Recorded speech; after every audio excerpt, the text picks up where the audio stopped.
से हटाया जाएगा। आपने कहा कि क्लॉज जरूर गंभीर होने चाहिए, लेकिन इनोसेंट अंटिल प्रूवन गिल्टी, क्या इस सिद्धांत को ये उलट नहीं जाता इससे?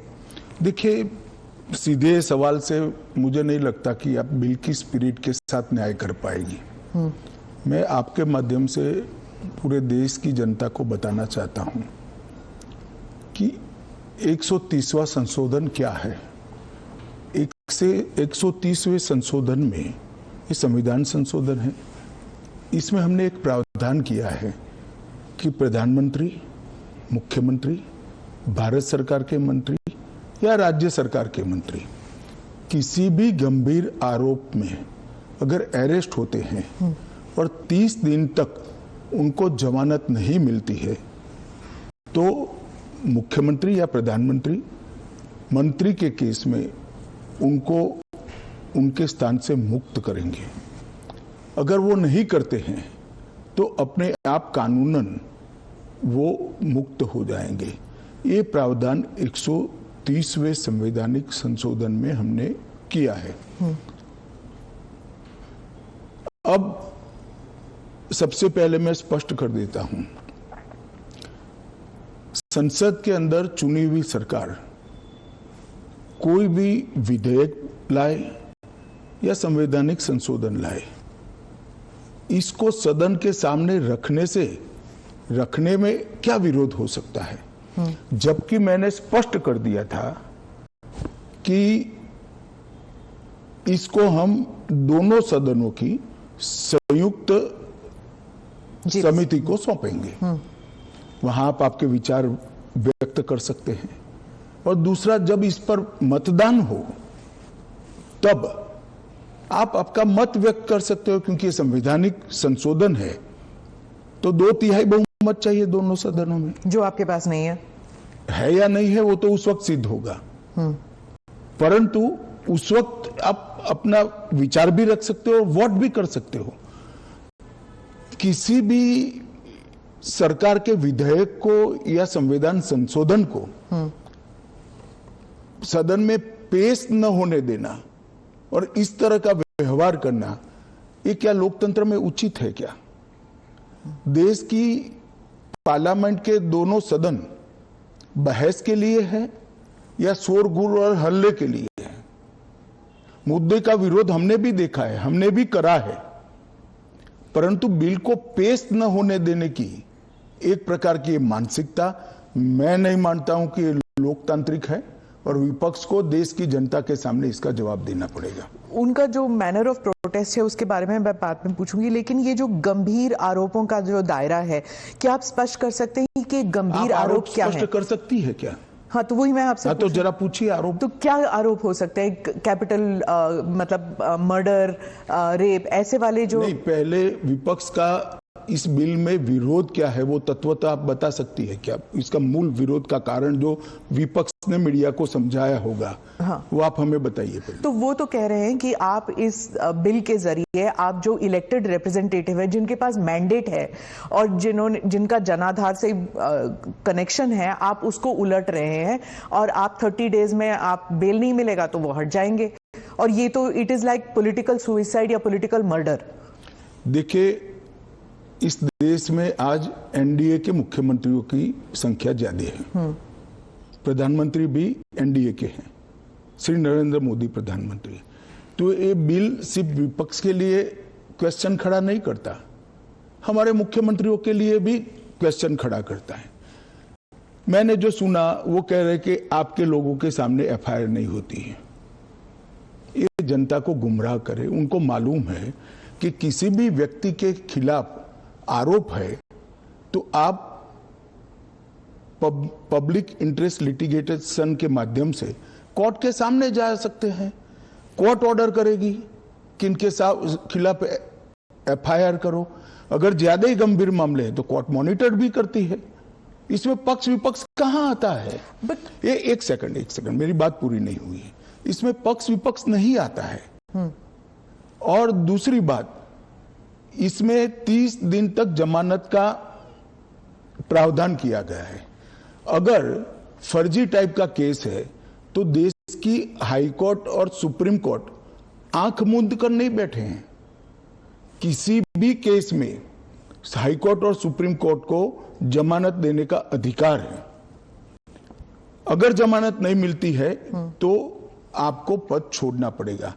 मैं एएनआई के माध्यम से देश की जनता को और पूरे विपक्ष को भी पूछना चाहता हूं, क्या कोई मुख्यमंत्री, कोई प्रधानमंत्री या कोई मंत्री जेल में रहकर सरकार चला सकता है क्या?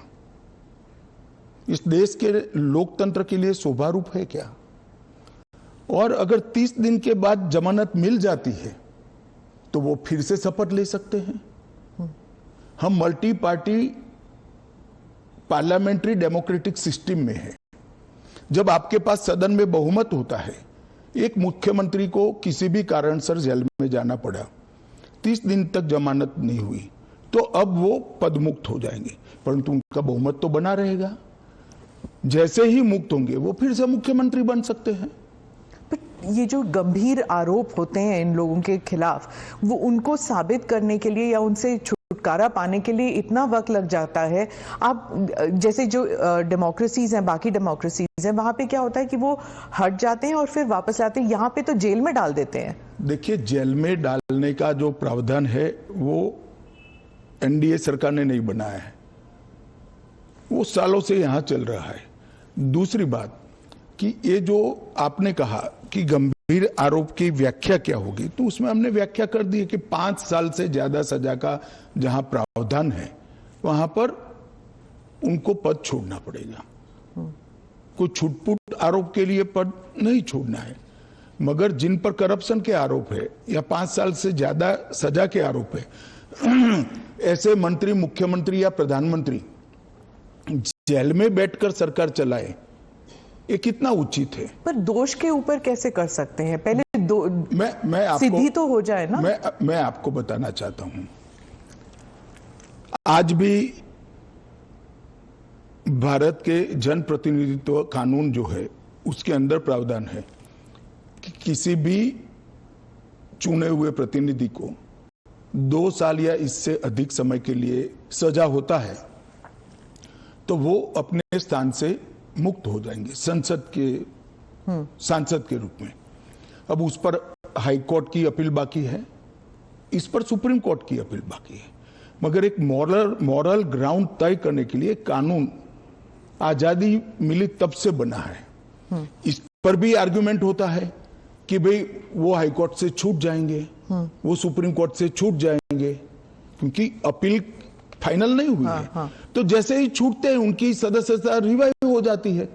कई सारे लोगों की सदस्यता समाप्त हो गई और तुरंत रिवाइव भी हुई, ऊपर से सजा का स्टे मिलने के बाद। पर इस दौरान उनका राजनीतिक कुछ नहीं होता है ना सर। सत्येंद्र जैन का देख लीजिए, उनके 4 साल कौन लौटाएगा? उनकी जो पॉलिटिकल लाइफ है वो तो खत्म हो गई ना। नहीं, मगर 4 साल तक उनको जमानत नहीं मिला, केस अभी चालू है। हाँ, तो पर उसके बाद सीबीआई का जो रिपोर्ट है वो कोर्ट ने एक्सेप्ट कर लिया ना। आप भयंकर भ्रांति में हो। जिस एफआईआर में वो 4 साल जेल में रहे, वो एफआईआर में क्लोजर रिपोर्ट नहीं भरी गई। क्लोजर रिपोर्ट 2022 के केस में भरी गई। जिन 4 केसों में वो जेल में गए थे और लंबे समय तक रहे, वो 4 केसों में सीबीआई ने चार्जशीट किया है और वो ट्रायल फेस कर रहे हैं। मगर आप पार्टी के प्रोपेगेंडा का आप शिकार हो। सत्येंद्र जैन जी को जिस केसों में लंबा समय जेल में रहना पड़ा, वो सारे के सारे केसों में चार्जशीट हुआ है और वो ट्रायल फेस कर रहे हैं। और अरविंद केजरीवाल जो थे, उनका भी ऐसे ही हुआ था, बेल मिला और फिर उसके बाद वो वापस आ गए। क्या यही होने वाला है हर नॉन बीजेपी चीफ मिनिस्टर के साथ? तो आप मुझे एक बात का सवाल जवाब दीजिए। नॉन बीजेपी बीजेपी छोड़ दीजिए, दोनों के लिए समान कानून है, परंतु किसी ने भी जेल से सरकार चलानी चाहिए क्या? आजादी से अब तक कई सारे नेता जेल में गए, कई सारे मुख्यमंत्री भी गए, मंत्री भी गए, और सबने इस्तीफा देकर जेल में गए। अभी अभी एक ट्रेंड शुरू हुआ कि जेल में जाने के बाद भी इस्तीफा नहीं देना। ढेर सारे ऐसे लोग हैं जिन्होंने इस्तीफा दिया।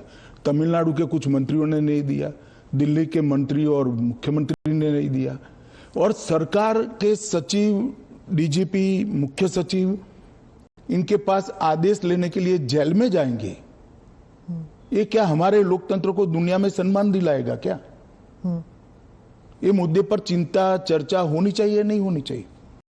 और मैं आज जो कांग्रेस पार्टी इसका मुखर कर विरोध कर रही है, वो कांग्रेस पार्टी के एक स्टैंड को ही मैं कह रहा हूं। जब यूपीए की सरकार थी, श्री मनमोहन सिंह जी इनके प्रधानमंत्री थे और लालू प्रसाद यादव जी इनके मिनिस्टर थे। लालू प्रसाद जी को सजा हो गई, मनमोहन सरकार के ऑर्डिनेंस लेकर आई कि 2 साल की सजा हो तो भी अपील का स्टेज बाकी है तो उनकी सदस्यता नहीं जाती है। यही मॉरल ग्राउंड था जो आप कोट कर रही हो।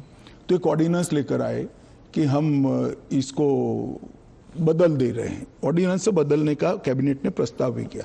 यही श्री राहुल गांधी इसको कंप्लीट नॉनसेंस कहकर सार्वजनिक रूप से प्रेस कॉन्फ्रेंस में फाड़े थे ऑर्डिनेंस को।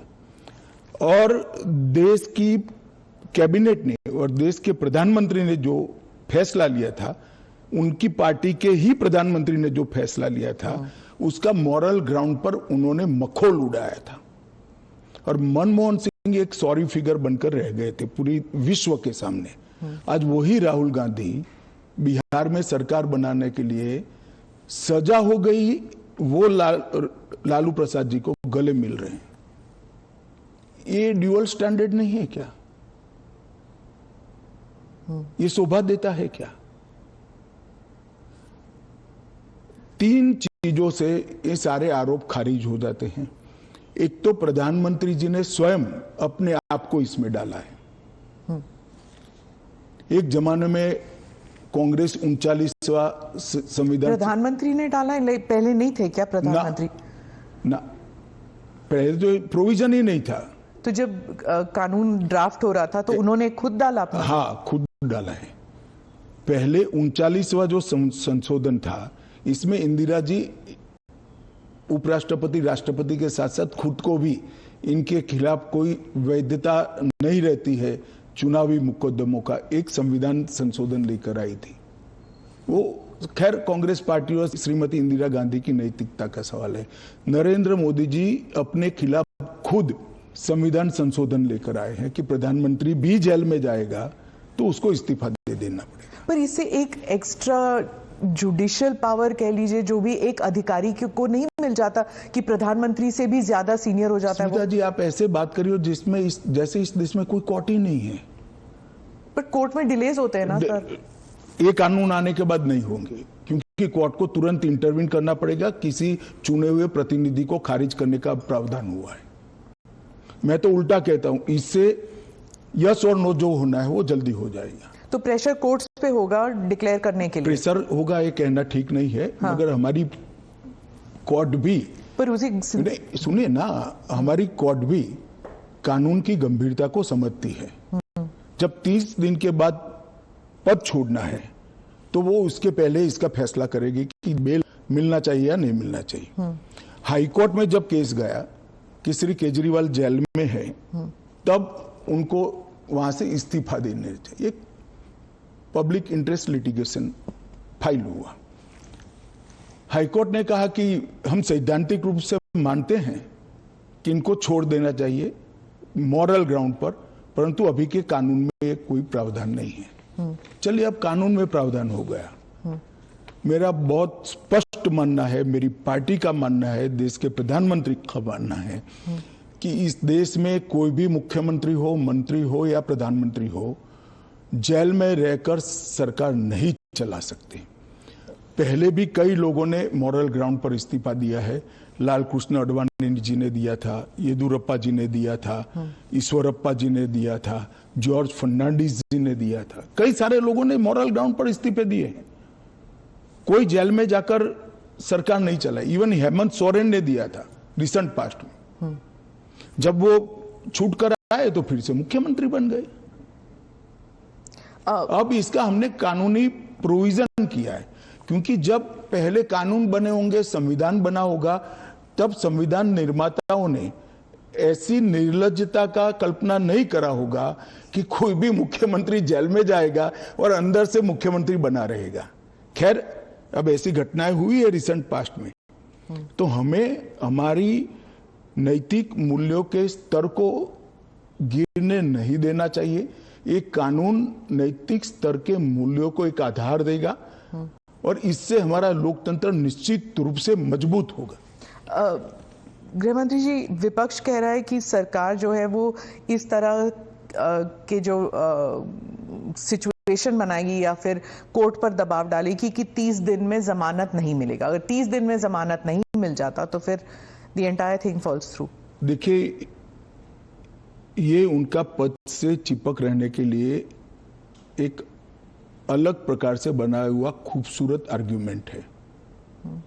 मैं मानता हूं हमारी कोर्ट्स संवेदनशील है और जब किसी का पद जाता है तो निश्चित रूप से कोर्ट समय मर्यादा में उनकी जमानत के फैसले करेंगे, जो भी होगा उसका। मैं विपक्ष के लिए नहीं लिखा, पक्ष विपक्ष जो भी होगा, इसकी जमानत के फैसले तुरंत ही करने की पद्धति भी डेवलप होगी, ऐसा मेरा स्पष्ट मानना है। वो तो कहते हैं कि पॉलिटिक्स ऑफ वेंडेटा होगा, क्योंकि जो इन्वेस्टिगेटिंग ऑफिसर है, जो पुलिसिंग है, वो सब सेंट्रल के कमांड में आ जाता है। पूरी चीज में से आपकी सरकार है तो फिर पूरी चीज में से कोर्ट को बाहर ही रख रही हो, तो कोर्ट जाने से पहले इन्वेस्टिगेशन भी तो होगा ना। इन्वेस्टिगेशन तो पुलिस के हाथ में। मैं समझ गया, इन्वेस्टिगेशन हो गया, गलत हुआ, मान लीजिए, आरोप भी मान लीजिए, अरेस्ट भी गलत हुई, तो 30 दिन में कोर्ट कहेगा अरेस्ट गलत है। और वेंडेटा की बात कांग्रेस पार्टी कर रही है, इनको शोभा नहीं देता जी।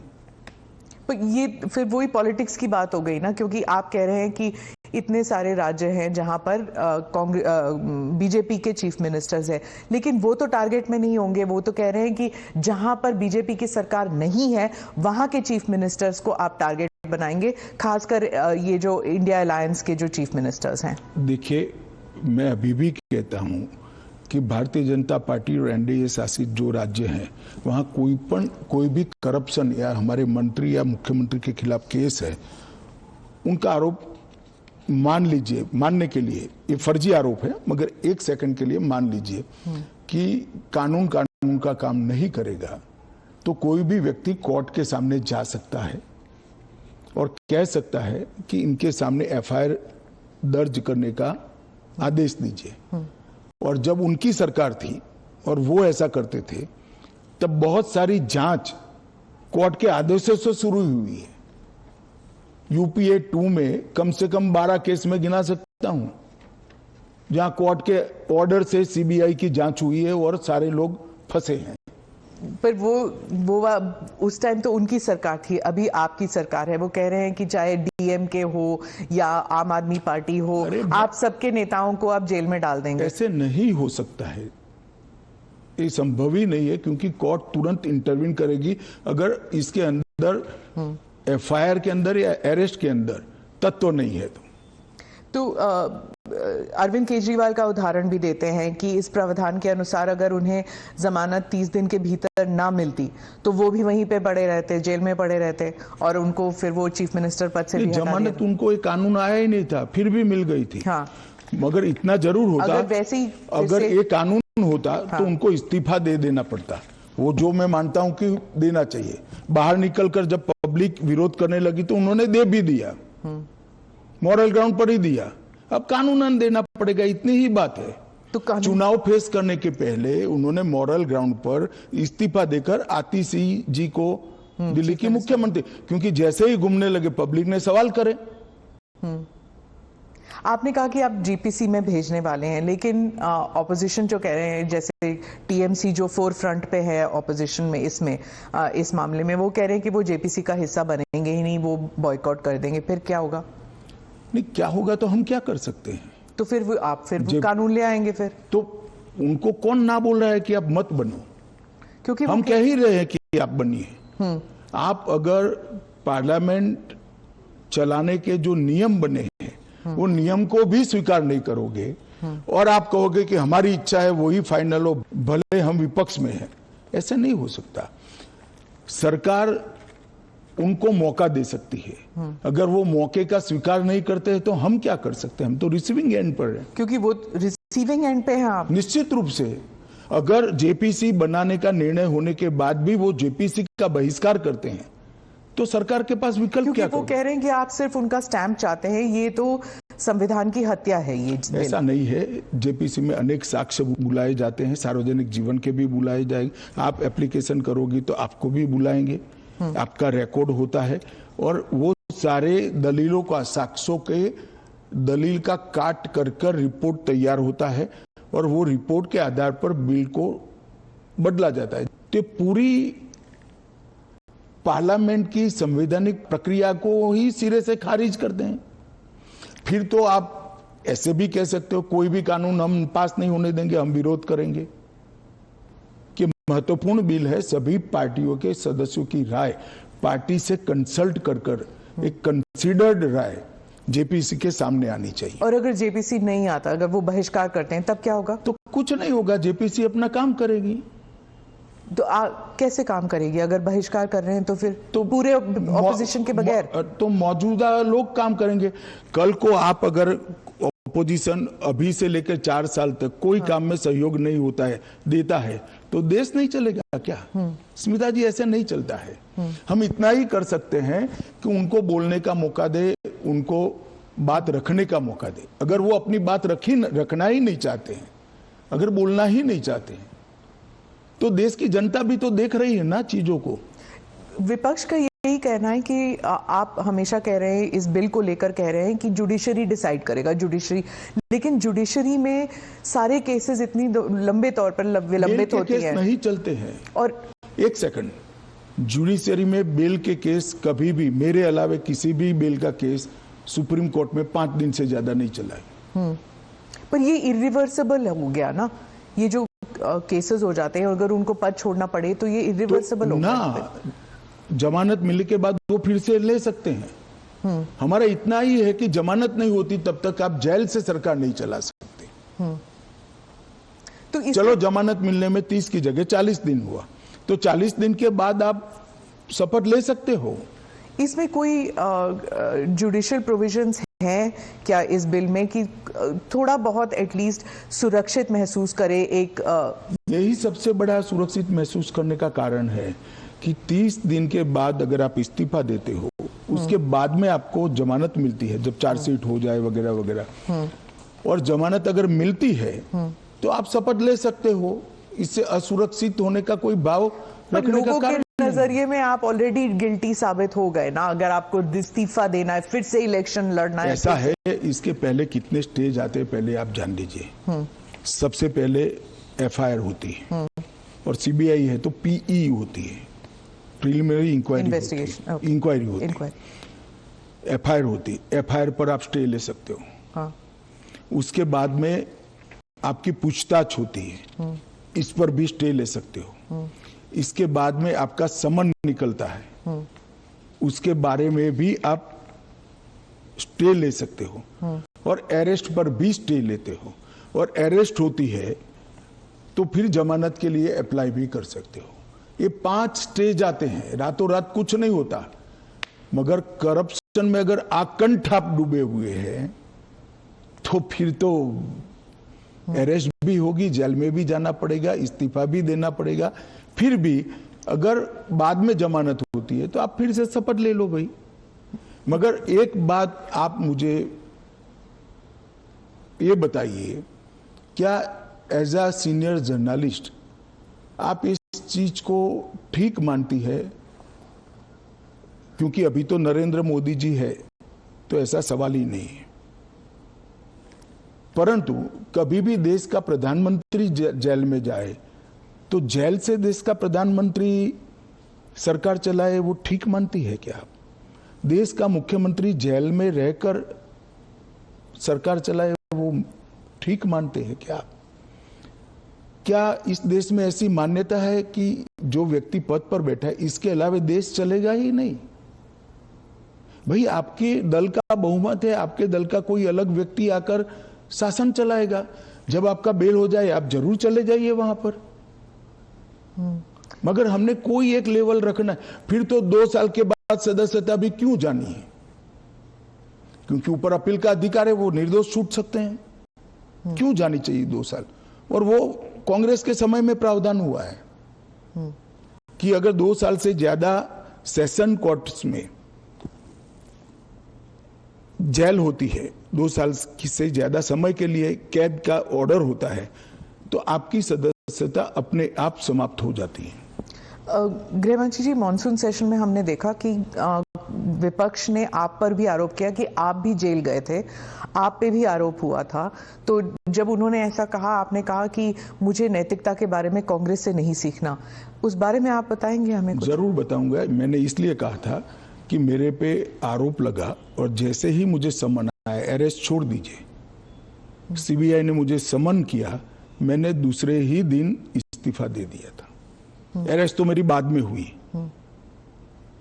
जैसे ही सीबीआई ने मुझे समन किया था, मैंने दूसरे ही दिन इस्तीफा दिया था और केस चला और केस में जजमेंट भी आया कि ये पॉलिटिकल वेंडेटे का केस था और मैं पूर्णतया निर्दोष हूं। पर वो तो बाद में आया एक था सेकंड, 2016। एक सेकंड सुनिए ना। हाँ। एक सेकंड, वो जजमेंट बाद में आया। बेल मेरी पहले हो गई थी, बेल मेरी पहले हो गई थी और वो जजमेंट ऐसा आया कि कंप्लीटली पॉलिटिकल वेंडेटा के केस है।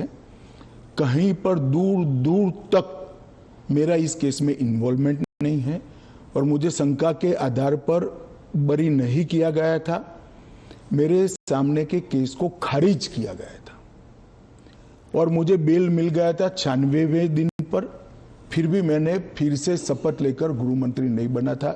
इतना ही नहीं, जब तक मैं कंप्लीटली मेरे सामने के सारे आरोप क्वाश नहीं हुए, तब तक मैंने किसी भी संवैधानिक पद पर शपथ नहीं ली थी। तो मुझे क्या विपक्ष नैतिकता के पाठ पढ़ाता है?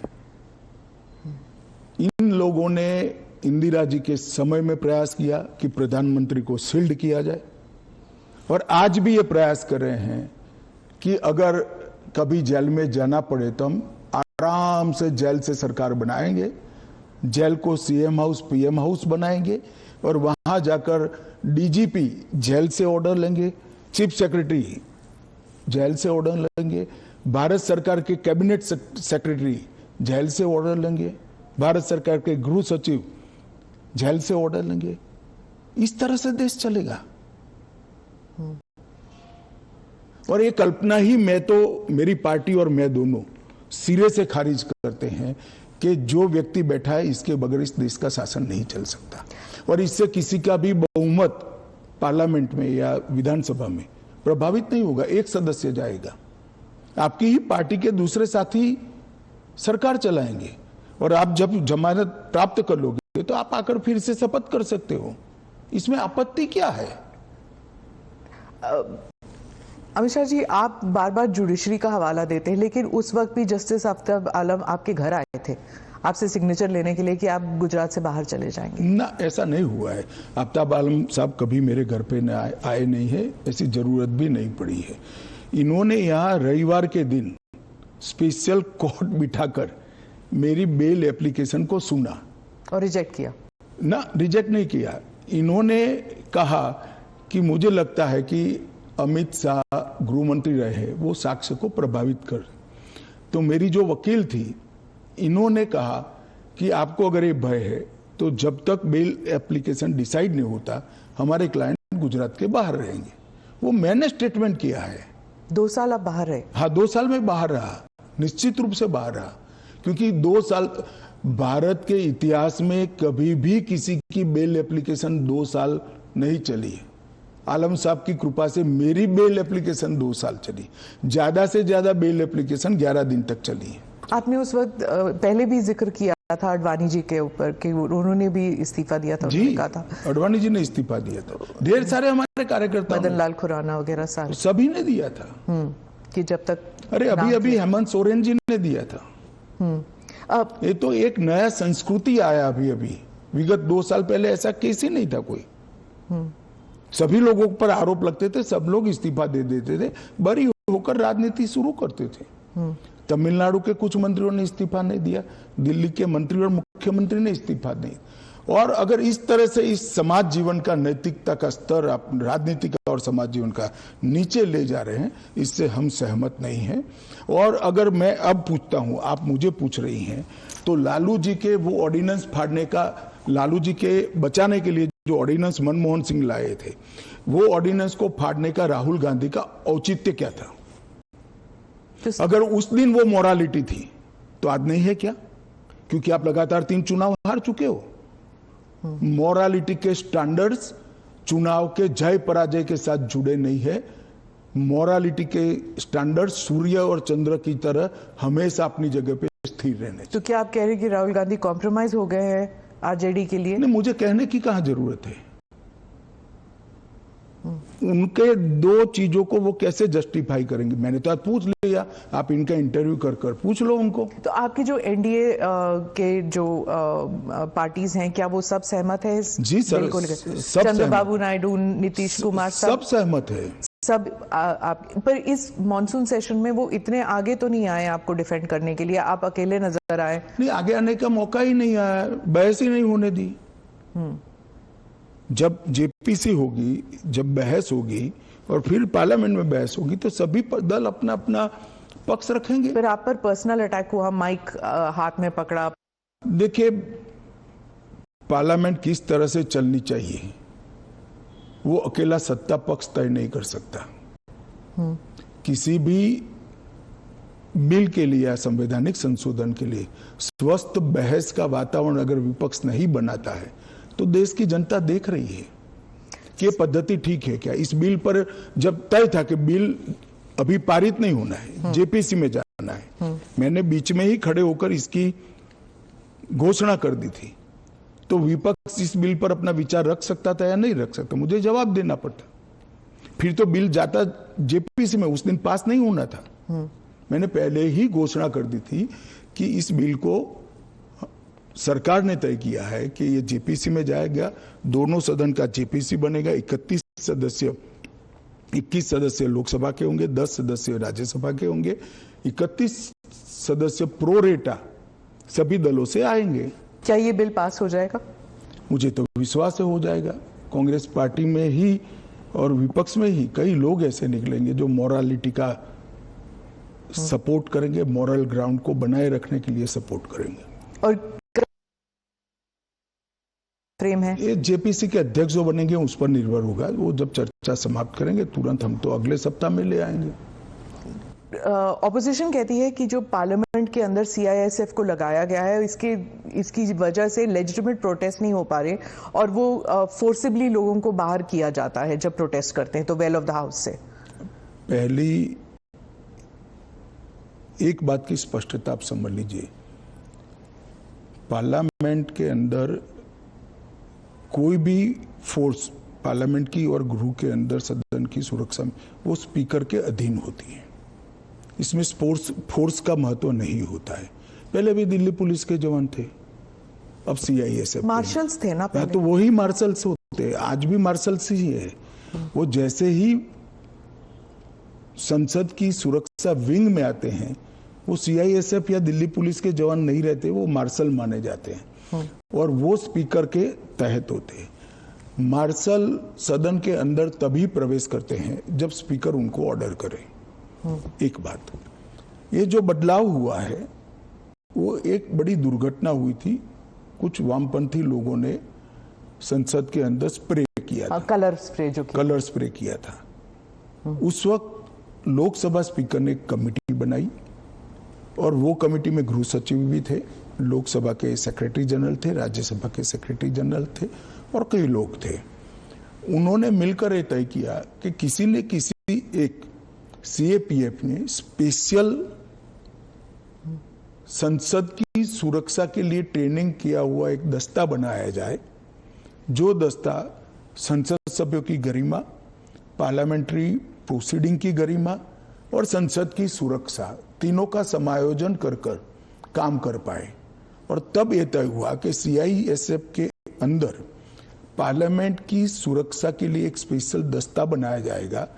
जो पहले दिल्ली पुलिस के लोग मार्शल के रूप में आते थे, उसी तरह से मार्शल के रूप में सभापति और स्पीकर के अंतर्गत काम करेंगे। पर ये एक सेकंड, वो संसद की बाहरी सुरक्षा को भी सुनिश्चित करते हैं और आंतरिक मार्शल का काम भी वो करते हैं, क्योंकि संसद के अंदर हथियार ले जाने की अनुमति किसी भी सुरक्षा कर्मी को नहीं है।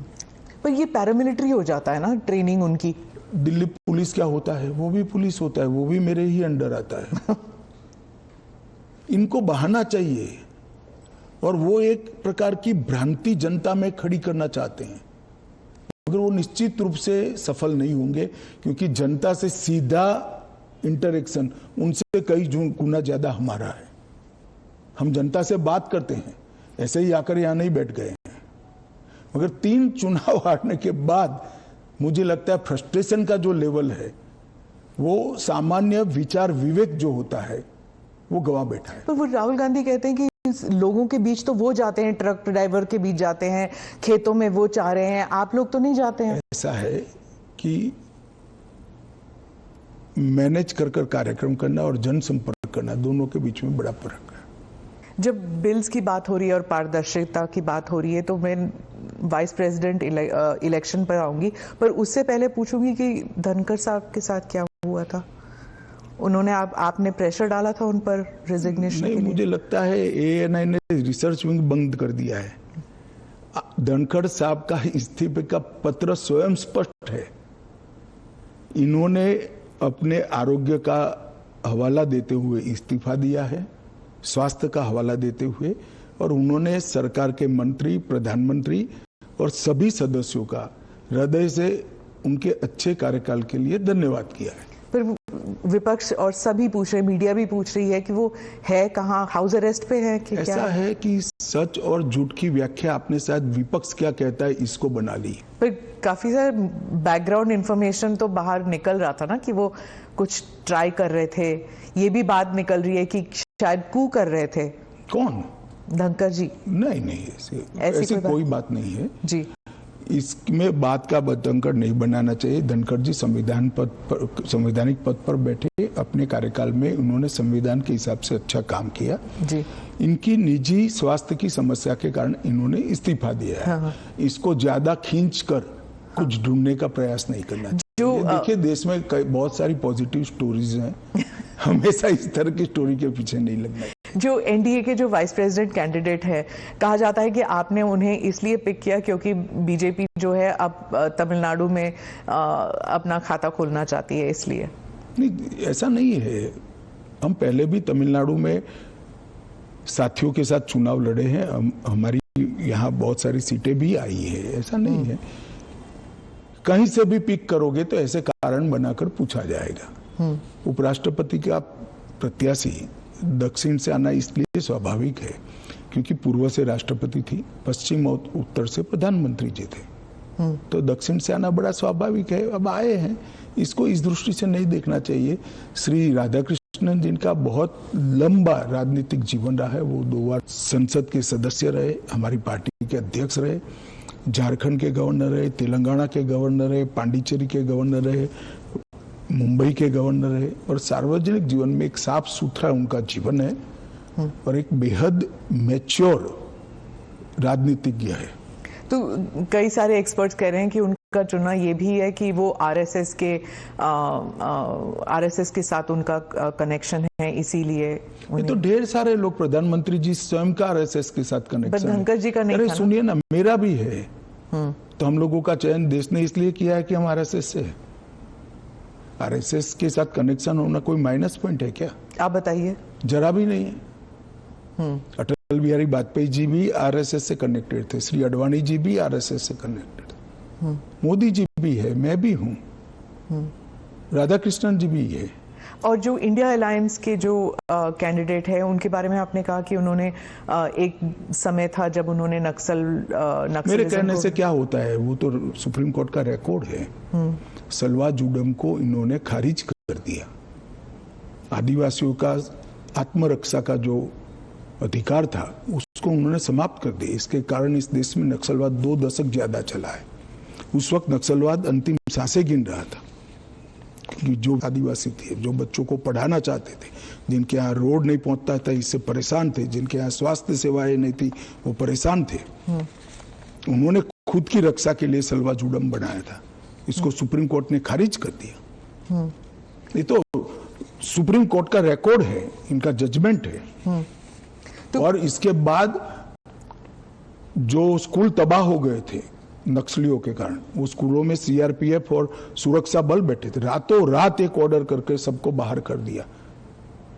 कई जगह हमले हुए सुरक्षा बलों पर। ये दोनों जजमेंट, इसका जवाब श्री सुदर्शन रेड्डी से ज्यादा राहुल गांधी ने देना चाहिए कि उन्होंने क्यों पिक किया। जी, मैं तो मानता हूं यही क्राइटेरिया रहा होगा। नक्सल को सपोर्ट करने के लिए नहीं, वामपंथी विचारधारा, और ये जजमेंट से निश्चित रूप से नक्सल प्रोटेक्ट हुए हैं। तो क्या वाइस प्रेसिडेंट इलेक्शन भी अब it will be polarising factor? Polarisation क्या है?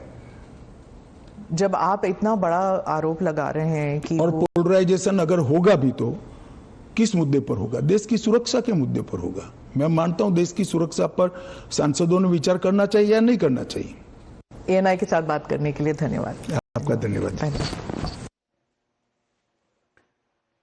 So that is Union Home Minister Amit Shah speaking on multiple issues as far as post the parliament session when it comes to the opposition's conduct and of course when it comes to the vice presidential elections, the nominees from both sides, other issues as well with regards to the CISF, the marshals there present in parliament.